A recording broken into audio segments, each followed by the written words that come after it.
Welcome A-Level Business students to this explainer. Today, we're stepping right out of the spreadsheet and straight into the boardroom to tackle one of the absolute most scrutinized areas in modern business. We're talking about ethics and operations. We're going to take a rigorous, deep dive into the moral responsibilities of production and sourcing. And look, we aren't just talking about a simple right and wrong here. We're looking at technical frameworks, the genuinely severe consequences of getting things wrong, and the intense, high-stakes strategic trade-offs that businesses literally have to make every single day.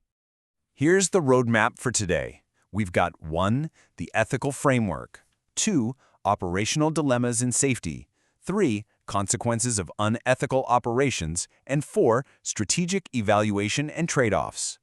Starting with Section 1, the ethical framework. Before we can even begin to judge a firm's real-world actions, we've got to establish the ground rules.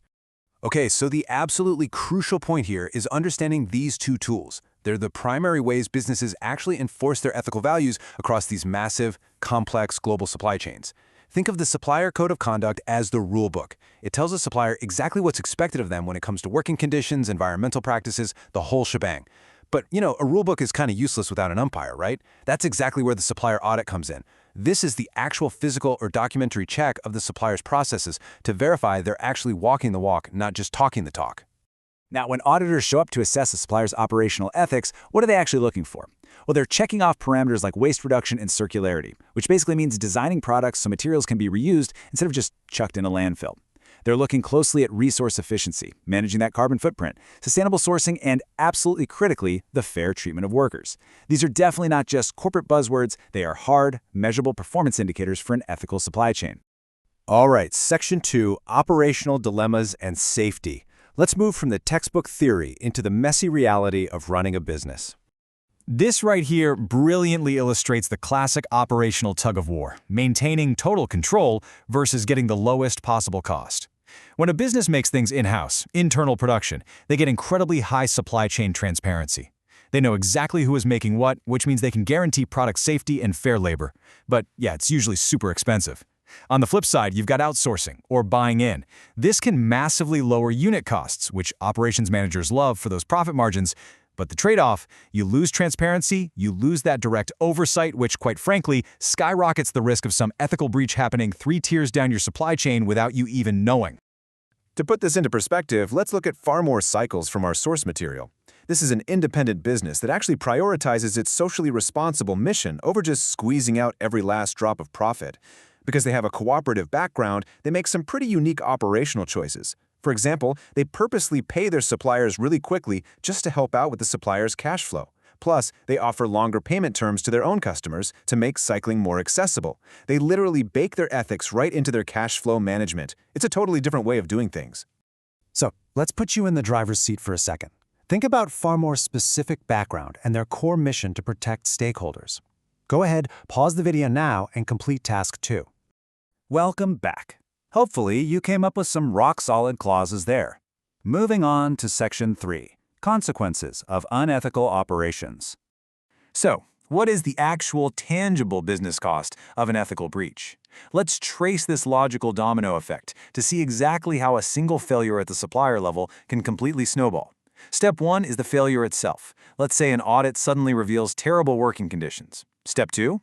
The inevitable negative PR and massive stakeholder backlash. It spreads like wildfire. Step 3 is where the financial damage really hits hard, a serious downgrade of the company's ESG, environmental, social, and governance rating.